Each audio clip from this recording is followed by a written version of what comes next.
ہاں، یہ خفیہ سرنگیں برسوں سے پہلے جنگ کے زمانے میں بنائی گئی تھی تاکہ بادشاہ اور اس کے اہل خانہ ضرورت پڑنے پر قلعے سے نکل سکے، مگر جنگ کے بعد انہیں بند کر دیا گیا تاکہ بغاوت کرنے والے لوگوں کو ان کا استعمال کرنے سے روکا جا سکے۔ مگر اگر وہ بند کر دی گئی تھی تو ہم کیسے ان میں داخل ہو گئے؟ الف نے بے چینی سے پوچھا۔ اسرا کی لبوں پر ایک دھیمی و تلخ سی مسکراہٹ ابھری۔ سبھی دروازے بند نہیں ہوئے تھے، اس نے کہا۔ میں ایک ایسا راستہ جانتی ہوں جو اب تک محفوظ ہے اور وہاں لوگوں کی خفیہ چہل پہل بھی ہے، مگر وہاں پہنچنا ایک الگ آزمائش ہوگی۔ جو معلومات اس سے پہلے دی ہے وہ تمہاری مدد کے لیے ہیں تاکہ تم اہروان کی حدود کو اچھے سے جان سکو۔ کمرے میں خاموشی پھیل گئی۔ پریشا نے نقشے کو غور سے دیکھا، پھر سوچ میں ڈوبی آنکھوں سے اسرا کی طرف چہرہ اٹھایا۔ اس کے چہرے کے دائیں طرف جھولتی لٹ کا سایہ تھا۔ مجھے نہیں لگتا الف خانم کہ ہم یہ کر سکیں گے، اس نے اچانک کہا۔ مجھے ہر طرف اپنی موت ہی دکھ رہی ہے۔ نہیں جا پائیں گے ہم سحرزار، ہم یہاں آ گئے ہیں پریسا، اب واپسی ممکن نہیں ہے، ہمیں آگے کا سوچنا ہی پڑے گا، کوئی اور چارہ نہیں ہے ہمارے پاس۔ پریسا کی پیشانی پر سوچ کی لکیریں گہری ہو گئی۔ کاش اس کی زندگی اتنی مشکل نہ ہوتی، کاش وہ بھی الائزہ کی طرح عام زندگی بسر کر پاتی۔ ایک تھکن زدہ سانس لیتے اس نے دونوں ہاتھ سر پر ایسے پھیرے گویا چہرے کے بال سمیٹ لیے ہوں۔ مگر یہ بات یقینی ہے کہ ہم سحرزار میں محفوظ ہیں۔ لہجہ خوف، بے چینی اور تھکاوٹ کا شکار تھا۔ وہاں کے جادوگر ملکہ نے ہم پر سحر کیا، اور کیا وہ بھی ہمیں زندہ رہنے دیں گی؟ ہم دونوں طرف سے خطرے میں ہیں۔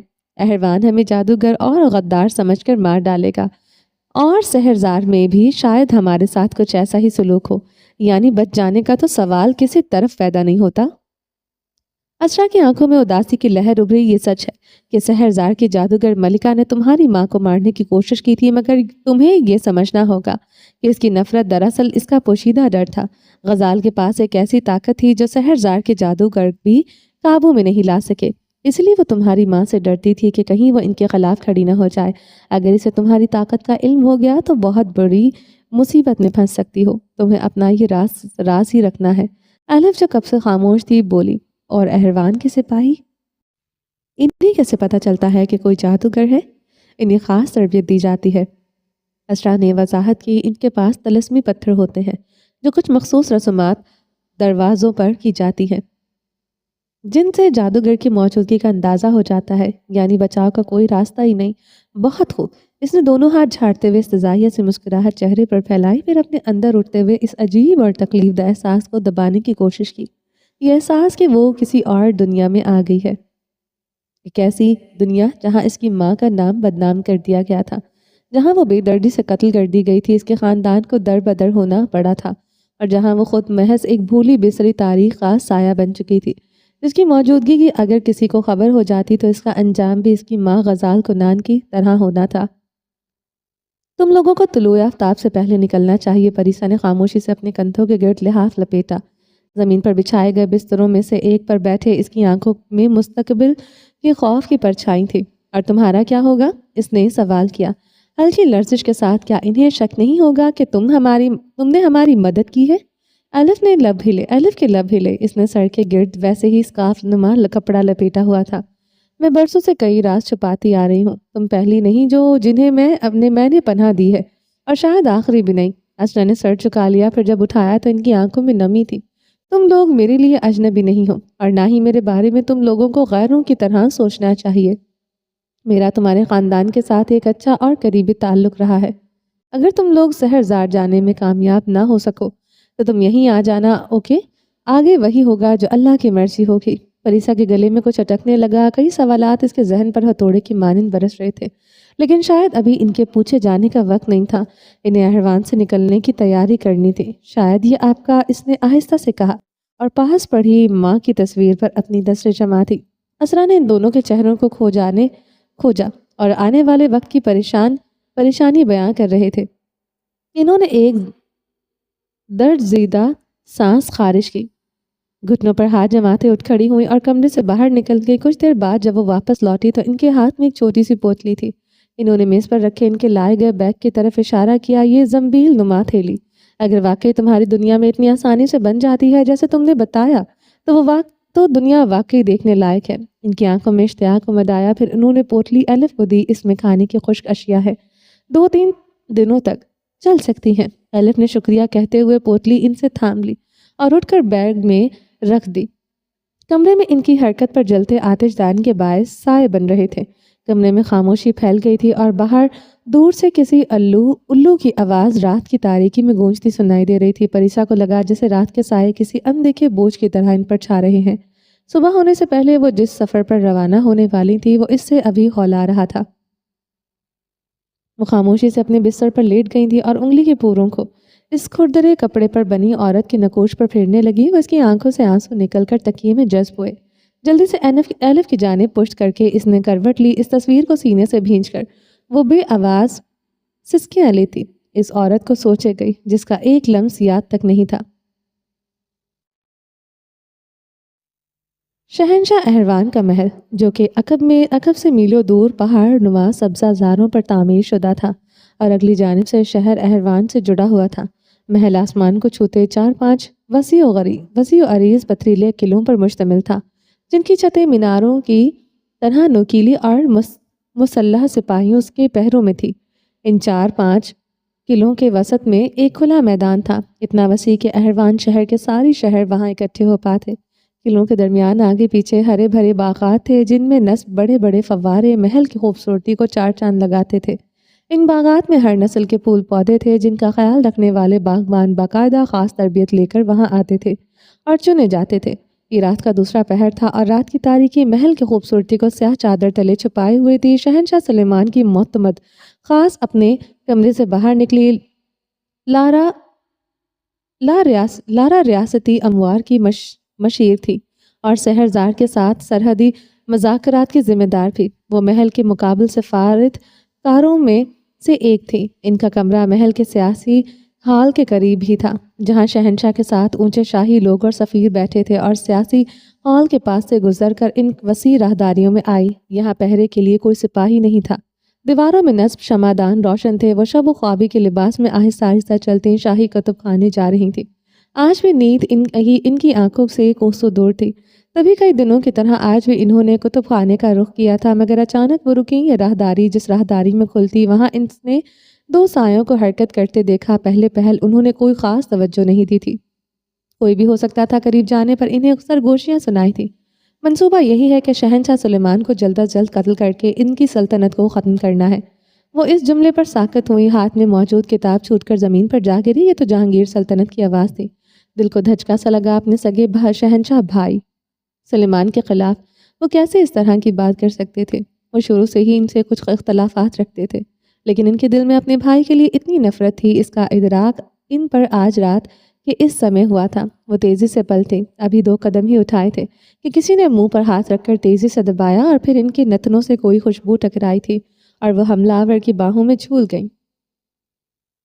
اہروان کی بندرگاہ سے جڑی بستی خزستان کے بازار سے گزرتے چلے جاؤ تو قطار در قطار تکونی چھتوں والے گھروں میں سے ایک جس کے باہر چھوٹا سا باغ تھا۔ اس کی بالائی منزل کے کمرے میں بیٹھا نوجوان گیلے بالوں کو خشک کرتا۔ کھڑکی کی جانب آیا، کھڑکی سے نیچے جھانکا تو اس کی سرمئی آنکھیں سیاہ پوشاک پہنے اس بوڑھے شخص پر رکی جو اپنے بھورے گھوڑے کی مسن سے جڑے بستے میں کچھ کپڑے کے تھیلے رکھ رہا تھا۔ اس نے اوپر سے ہی انہیں آواز دی تھی۔ وہ آواز کی جانب گھومے، پھر سر اٹھایا، ماتھے پر بکھرے سیاہ بالوں والا خیام انہیں رکنے کا اشارہ کرتا کھڑکی سے غائب ہوا۔ اگلے لمحے وہ ان کے روبرو کھڑا ہوا۔ میں بھی جاننا چاہتا ہوں آپ کے ساتھ آپ آج مجھے منع نہیں کریں گے، اور منع نہ کرنے کی گستاخی میں کیوں کروں گا؟ وہ ناک پر چشمہ ٹھیک کرتے اسے دیکھنے لگے، کیونکہ آپ میری مدد سے محروم رہنے کا نقصان نہیں اٹھانا چاہیں گے۔ وہ ہاتھ پیچھے باندھتے ہوئے اس کے لہجے میں اعتماد تھا۔ یہاں گھر پر تو تم میری مدد نہیں کر سکتے، وہاں کیا خاک کرو گے؟ میں جا رہا ہوں۔ اسے تقریباً نظر انداز کرتے ہوئے وہ گھوڑے پر بیٹھ گئے۔ میں آپ کے پیچھے ہی رہوں گا، گھبرائیے گا نہیں۔ وہ زیر لب مسکرایا اور قریبی استبل کی جانب بڑھا۔ سالے مراد پیچھے مڑتے ہوئے کچھ ہی دیر میں وہ اپنے سفید گھوڑے پر سوار انہیں استبل سے نکلتا دکھائی دیا۔ اس کا گھوڑا ہنہنا اٹھا۔ دیکھ رہے ہیں کتنا خوش ہو رہا ہے؟ محل جانے پر اس نے اپنے گھوڑے کی پیٹھ تھپکی۔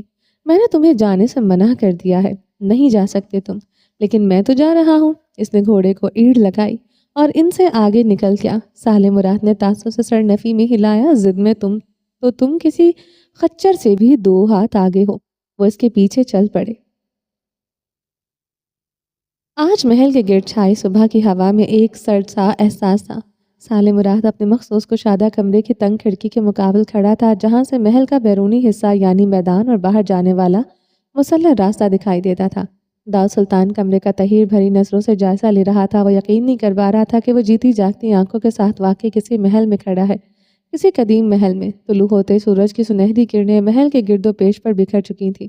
وہ سالم مراد کے عقب میں آ کھڑا ہوا اور کھڑکی سے باہر جھانکنے لگا۔ خادموں کی پھرتیلی چال، تربیتی میدان میں مشق کرتے سپاہیوں کے تلواروں کی جھنکار اور مصالحوں سے جڑی بوٹیوں سے لدے صندوق اتارتے ہوئے سوداگر جو سپاہیوں کی معیت میں خادموں کو یہ صندوق سپرد کرتے جا رہے تھے، جہاں سے پھر ان کا کام انہیں شاہی باورچی خانے کے گودام میں منتقل کرنا تھا۔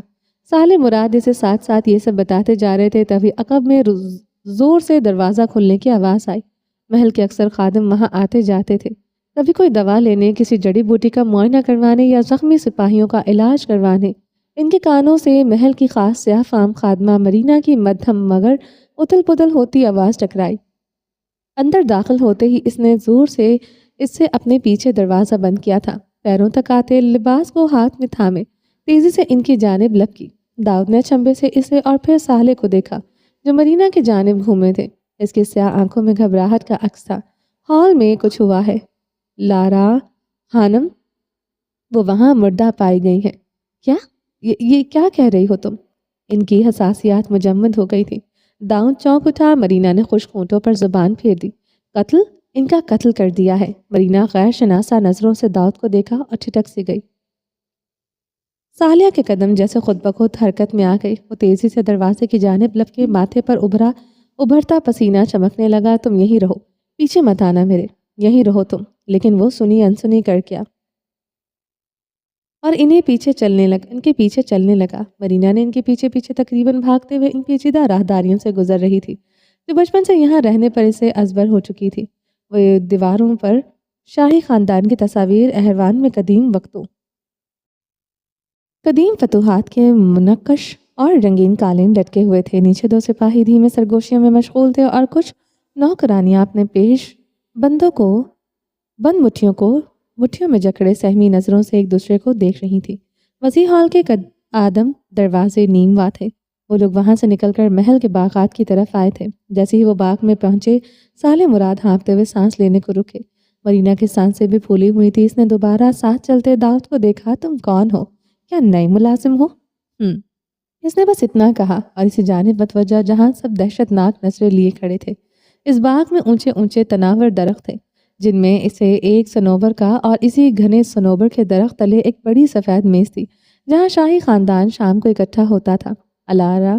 لارا خانم کرسی پر بیٹھی ہوئی تھی۔ ان کے دونوں ہاتھ میز پر تھے جن میں سے ایک چاندی کا پیالہ تھا۔ پہلے پہل نظر ڈالنے پر کوئی نہیں کہہ سکتا تھا کہ وہ مردہ ہے۔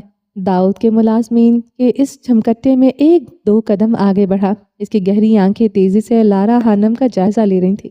اس کی جلد حد سے زیادہ سفید تھی۔ ہونٹ سیاہ جس نے بھی قتل کیا تھا جان بوجھ کر لاش کو ایسے بٹھا کر غائب ہوا تھا۔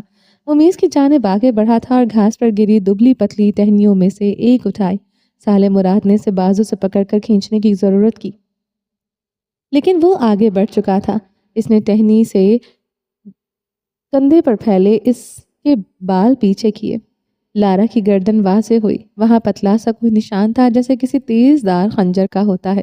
میز پر رکھی اس عورت کے ہاتھ میں جو پیالہ تھا اس میں کاغذ کا کوئی ٹکڑا رکھا ہوا تھا۔ یہ کس قسم کا قتل تھا؟ الجھن کا شکار ہوا۔ اس نے وہ کاغذ اٹھایا، ماتھے پر شکنیں ابھر آئیں۔ آنکھوں پر دھوپ ہونے کی وجہ سے دھندلے کانچ کی مانند چمک رہی تھی۔ اس کی نظر کاغذ کے پیچھے سالم مراد کے چہرے پر پڑی جن کا چہرہ غیظ و غضب کی تصویر بنا اسے کوس رہا تھا۔ اس کی نظریں کاغذ پر لکھے الفاظ پر ٹھہر گئی۔ قصہ شروع ہوتا ہے صنوبر کی چھاؤں سے جسے چاہے چھے اور مکمل ہونے کو اگلی بار ہی بلبل کی ہے جسے اسی نغمے میں ڈبویا جائے گا جو کبھی اس نے خود کہا تھا۔ 9واں باب بہروپیہ۔ وہ انسانوں سے رفتہ رفتہ مانوس ہوتا گیا اور اس کے دل میں یہ آرزو جاگی کہ کاش اپنی جگہ کوئی خیر بات کہہ کر وہ ان کے درمیان زندگی بسر کر سکتا۔ یہ شہنشاہ سلیمان کے وسیع و عریض پرتعیش رہائش گاہ کا منظر تھا۔ وہ اس وقت اس کمرے میں موجود تھے جہاں انہیں کھانا پیش کیا جاتا تھا۔ ایک غلام سنہری خوبصورت برتن میں ان کے ہاتھ دھلوا رہا تھا، جس کے پانی میں گلاب اور چنبیلی کی پتیاں تیر رہی تھیں۔ اس کمرے میں چاروں طرف بڑی بڑی کھڑکیاں تھیں، جن میں سے ایک کے سامنے مہنگی عبا پہنے جہانگیر سلطان کھڑے تھے۔ شہنشاہ، میں کئی دنوں سے کچھ عرض کرنا چاہتا تھا، لیکن خائف ہوں کہ کہیں آپ کو میری بات بری نہ لگ جائے۔ وہ شہنشاہ سلطان کے چھوٹے بھائی تھے، اہم معاملات کے بارے میں ان سے بات کیا کرتے تھے اور مناسب اور کارآمد مشورے پیش کیا کرتے تھے۔ تم کہہ سکتے ہو تمہاری بات میں وزن ہوا تو چاہے مجھے بری لگے، اس کو میں ہلکا نہیں لوں گا۔ مسکرا کے انہوں نے سفید ملائم کپڑے سے ہاتھ خشک کیے۔ ان کے فرشی تخت کے عقب والی دیوار پر سونے کی مہین قلمکاری جگمگا رہی تھی۔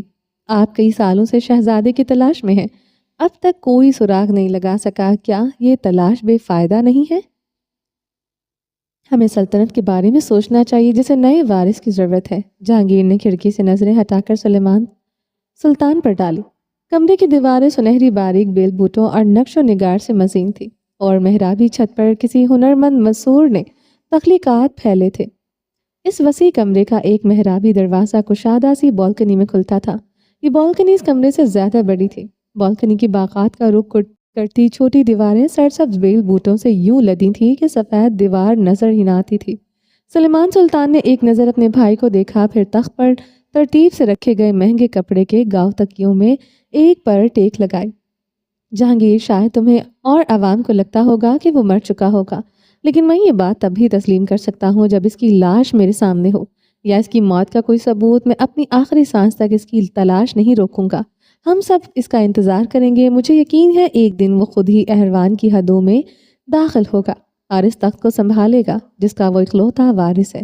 دروازے کے باہر نقیب نے مورخ تبریز کی آمد کی صدا لگائی۔ شہنشاہ سلیمان نے سر کی جنبش سے آنے کی اجازت دی اور کمرے میں کھڑے ایک غلام نے آگے بڑھ کر دروازہ کھولا، جس سے دائیں بائیں مسلح سپاہی کھڑے تھے۔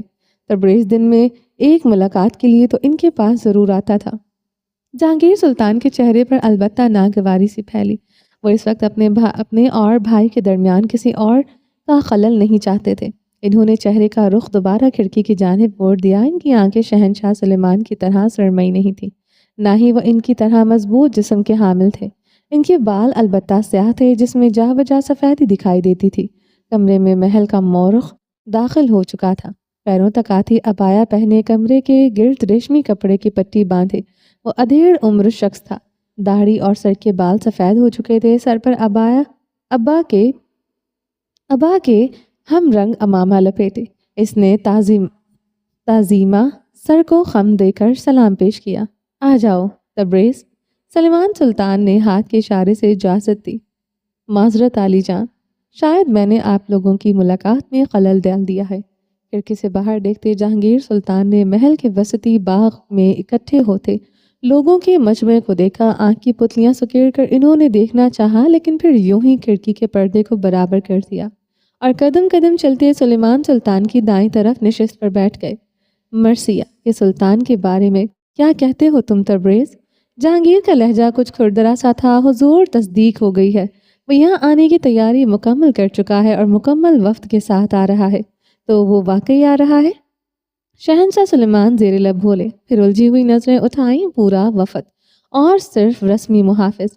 مورخ نے اس بات میں سر ہلایا۔ جی حضور، 20 افراد کا محافظ دستہ ساتھ ہے، بالکل سفارتی ادب کے مطابق وہ قافلے کے ساتھ ہے، کچھ خفیہ نہیں رکھا گیا۔ ان کی یہاں آمد کو لیام ہوگی۔ سلیمان سلطان کی آنکھوں میں چمک ابھری۔ 10 سالوں تک تجارتی راستوں پر جھڑپیں ہوئی، کئی بار ہمارا اعتماد مجروح کیا گیا، لیکن وہ خاموش رہا اور اب وہ صلح کے دعوے کے ساتھ چلتا آتا ہے۔ جہانگیر نے سراہی سے چاندی کے پیالے میں پانی ڈیلتے ہوئے نظر اٹھا کر تبریز کو دیکھا، جس کے چہرے پر سادہ سی مسکراہٹ تھی۔ وہ ہمیشہ شہنشاہ کے قریب ہوتا تھا اور نہ جانے نہیں کیوں وہ زہر لگتا تھا۔ انہوں نے پیالہ نیچے رکھ دیا، پھر گویا ہوئے، اس کے خط پر اس کی مہر ہے۔ بھائی، وہ امن کی بات کرنا چاہ رہا ہے۔ وہ کہتا ہے دونوں سلطنتیں تھک چکی ہیں اور وقت آ گیا ہے کہ نفرت کو دوستی میں بدلا جائے۔ سلیمان سلطان نے تلخ مسکراہٹ کے ساتھ سر ہلایا۔ امن، یہ لفظ دونوں درباروں میں محتاط ہو کر بولا جائے۔ پچھلے معاہدے انہوں نے تقریباً سارے ہی توڑے تھے، اب کی بار حالات مختلف ہیں حضور۔ مرثیہ کو قحط کا سامنا ہے۔ ان کی سلطنت مشکلات میں ہے اور ان کی سرحدوں پر بے چینی پھیل رہی ہے۔ تبریز نے مؤدب لہجے میں کہا۔ جہانگیر نے گہری سانس لی، غرور ان کا ہمیشہ اونچا رہا ہے، لیکن شاید اب مجبوری اس سے بھی بڑھ گئی تھی۔ ایسی مجبوریوں کے لیے کیے گئے معاہدے اکثر دیر پا ہوتے ہیں۔ حضور، ان کا یہ فیصلہ ہمارے لیے بھی فائدہ مند ہو سکتا ہے۔ اپنا اناج وہاں بھیج کر ہم وہاں اپنا عمل دخل اور شاہی کاروبار بڑھا سکتے ہیں۔ سلطان نے نگاہیں سامنے کسی غیر مرئی نقطے پر جما دی۔ غلام بالکنی میں رکھی گئی طویل میز پر قسم کے کھانے چن رہے تھے۔ ان کے انداز میں مستعدی تھی۔ لکھاریوں کو کہو کہ مرثیہ سے کیے گئے پرانے معاہدے نکالیں، ہر شرط، ہر خلاف ورزی اور ان کے مطابق نکالا جانے والا ہر نتیجہ۔ فوراً حضور مورخ سر جھکا کیا۔ کچھ دیر ان کے مابین خاموشی رہی۔ کچھ ساعتوں بعد شہنشاہ سلطان بولے تو ان کا لہجہ آہستہ مگر گہرا تھا۔ جب کوئی شرپسند سلطان امن کا پیغام لے کر آتا ہے تو اکثر یا تو وہ تھک چکا ہوتا ہے یا پھر وہ جنگ کا عیاری سے ایک نیا طریقہ تلاش کر رہا ہوتا ہے، تو ہم اسے عزت دیں گے اور دل کے کم دماغ سے زیادہ سنیں گے، کیونکہ اپنے حریف کے بارے میں دل ایک لخت شفاف ہو جانا ایسا ممکن نہیں ہے۔ باقی کھڑکیوں سے دھوپ چھن کر کے آتی اس کمرے کو روشن کر رہی تھی، جبکہ جس کھڑکی پر پردے برابر کیے گئے تھے وہاں غیر معمولی سا اندھیرا تھا۔ ان کی گفتگو جاری تھی۔ باہر غلام بے انتہا خاموشی اور احتیاط کے ساتھ اپنا کام انماہک سے کر رہے تھے۔ یہ رات کا پہلا پہر تھا۔ کوچوان اسرا کے گھر کے سامنے ان کے انتظار میں کھڑا تھا۔ پریسا اور ایلف اسرا سے ملنے کے بعد ان کے گھر سے خاموشی سے نکل پڑی تھیں۔ انہوں نے اسرا کے دیے گئے بھورے رنگ کے چوغے اوڑھ رکھے تھے، جنہوں نے انہیں ایسا ڈھانپ دیا تھا جیسے اس سیاہ رات نے ان کے ارد گرد موجود بستی کو۔ ان کے قدم چوکس اور نگاہیں ہر سمت محتاط سی جائزہ لیتی ہوئی تھی۔ وہ جانتے تھے یہ سفر محفوظ نہیں تھا، خاص طور پر ان کے لیے جن کے راز اگر سامنے آ جاتے تو شاید ان کا وہی حال ہوتا جو غزال کنان کا ہوا تھا۔ وہ کئی گھنٹے تک اسرا کے جاننے والے شخص کی بگی میں سفر کرتی رہیں، حتیٰ کہ وہ بستی سے نکلنے والے راستے تک پہنچ گئے۔ گھنٹوں کے اس سفر اور اونچے نیچے راستے نے انہیں تھکا دیا تھا۔ اس راستے کا اختتام ویران جنگل پر ہوتا تھا۔ کوچوان نے گھوڑے کی لگام کھینچی تو بگی جھٹکے سے رکی اور گھوڑا ہنہنا اٹھا۔ وہاں کھڑے دو سپاہی اس طرف متوجہ ہوئے جو باقی تھے۔ وہ کافی فاصلے پر تھے، جس پر ان دونوں نے شکر ادا کیا۔ ہم بستی سے نکلنے ہی والے ہیں۔ کوچوان کی آواز پر وہ دونوں چونکی۔ ایلف نے پریسا کو دیکھا۔ تم اپنے چوکے کی ٹوپی سر پر ڈال دو، ہماری شکلیں ہی نہ دکھیں تو بہتر ہے۔ کون سا یہاں پر کیمرے لگے ہیں؟ جمائی روکتے ہوئے پریسا نے کندھے اچکائے۔ تم یہاں کے لوگوں سے واقف نہیں ہو، ایک دفعہ تمہیں دیکھ لیں تو بھولتے نہیں۔ کیمرے سے تیز نظریں ان کی ہیں، پہنو جلدی۔ آخر میں ایلف نے سرزنش پر اس نے کندھے پر پڑی چوگے سے جڑی ٹوپی سر پر ڈالی۔ جادوگرنی لگ رہی ہوگی یقیناً میں، جیسے سنو وائٹ کی موم۔ بے خیالی میں کہتے کہتے وہ ٹھٹکی۔ کچھ لمحے بنا پلکے جھپکے ایلف کو دیکھتے اس نے اپنے جملے پر غور کیا۔ جنہوں نے تمہارا میں کچھ نہیں کر سکتی والے انداز میں سر نفی میں جھٹکا، پھر بگی میں کھڑکی سے باہر جھانکا۔ جادوگرنی ہی تو ہوں میں۔ ایلف کے کانوں میں سے اس کی سرگوشی ٹکرائی تو وہ یکدم ہڑبڑا کر پلٹی۔ شش، خاموش رہو تم، یہ لفظ تمہارے منہ پر بھی نہ آئے۔ اب وہ بے حد سنجیدہ تھی۔ پریسا نے چہرے پر مصنوعی اداسی پھیلائی۔ باہر کھڑے سپاہیوں کی ذرا بختر رات کی چاندنی میں چمک رہی تھی۔ وہ نگاہیں مشکوک سی قریب آتی بگی پر جمی ہوئی تھی۔ گھوڑے کے سانس لینے پر فضا میں دھوئیں سے بنتے جا رہے تھے اور اس کی ہنہناہٹ دور تک باز تھی۔ اوپر آسمان کی سیاہ چادر پر ستاروں کی بے رابط قطار رکھی گئی تھی۔ فضا میں پودوں اور ہنک ہوا کی ملی جلی باس تھی۔ وہ کچھ بھی کہیں تم کچھ نہیں بولو گی، میں بتا دوں گی کہ تم گونگی ہو۔ پریسا نے سر اس بات میں ہلا کر ہاتھ کے اشارے سے جیسے ہونٹوں پر زپ بند کی۔ بگی رکی تو انہوں نے ان دو سپاہیوں میں سے ایک کی آواز سنی۔ کس طرف جا رہے ہو؟ اندر بگی میں کوئی ہے تمہارے ساتھ؟ آواز سخت تھی۔ پریسا نے لب کھینچے اور ایلف اس کے ایک دو گہری سانس لے کر خود کو پرسکون کرنے کی ادنی کوشش کی۔ جی خواتین ہیں، انہیں شہر سے باہر ان کے گاؤں لے کر جا رہا ہوں، میں باہر بلا لیتا ہوں انہیں۔ بگی دان کے محتاط انداز میں جیسے ان کا کام آسان کرنے کی کوشش کی۔ ان دو سپاہیوں کے چہروں پر تھکن بھری بیزاری کی جھلک تھی۔ سپاہی بھگی کی کھڑکی کی جانب آیا۔ الف چہرے پر بے نیازی کا ایسا جامد تاثر سجائے بیٹھی تھی جیسے اسے کسی چیز کی پرواہ نہ ہو۔ پریسا کی نظریں اس کے چہرے سے ہاتھوں پر پھسلی۔ چوغے کے کنارے کو تھامے وہ ایک بار ان کی انگلیاں ہلکی سی لرزی۔ کہاں سے آئی ہو؟ اس نے مزید پوچھا۔ مغربی دیہات سے، الف نے اعتماد سے کہا۔ پریسا نے بھگی میں بیٹھے بیٹھے اپنے قدموں کو مضبوطی سے بھگی کے اندر زمین پر جما دیا اور بے چینی میں پہلو بدلنے لگی۔ خواہش کو دبا دیا۔ وہ ایسے ساکت تھی گویا سانس لی اور پکڑی گئی۔ الف کو اتنی صفائی سے جھوٹ بولتے دیکھ کر وہ حیران ہوئی، پھر دل ہی دل میں انہیں سراہا۔ اگر تمہارے پاس سکے ہیں تو جانے کی اجازت مل سکتی ہے۔ الف نے چادر کے اندر سے ایک چھوٹی سی چرمی تھیلی نکالی۔ تھیلی کے ہلنے سے سکون کی مخصوص کھنک پریسا کے کانوں سے ٹکرائی، جسے محافظ نے جھپٹتے ہوئے تھاما، پھر اسے کھول کر ایک نظر اندر ڈالی۔ اس کے لبوں پر ایک ہلکی سی اطمینان بھری مسکراہٹ آئی اور اس نے ہاتھ کے اشارے سے دروازے کے سامنے کھڑے سپاہیوں کو راستہ دینے کو کہا۔ شہر کو اونچی فصیلوں سے چار دیواری دی گئی تھی اور یہ دروازے اتنے اونچے تھے کہ سر اٹھانے پر بندہ چکرا سا جاتا تھا۔ آگے کا راستہ تم خواتین کے لیے خطرناک ہو سکتا ہے، جنگل کی طرف لٹیرے ہو سکتے ہیں، بھگی کی کھڑکیاں بند رکھنا۔ چلیں جی، باقی کا نیکسٹ ایپیسوڈ میں کنٹینیو کریں گے۔ امید ہے آپ کو یہ ایپیسوڈ پسند آئی ہوگی۔ اگر آپ نے ابھی تک ہمارے چینل کو سبسکرائب نہیں کیا تو جلدی سے بھی سبسکرائب کر دیں، لائک اینڈ شیئر کریں اور اپنی رائے کامنٹ باکس میں لازمی دیں۔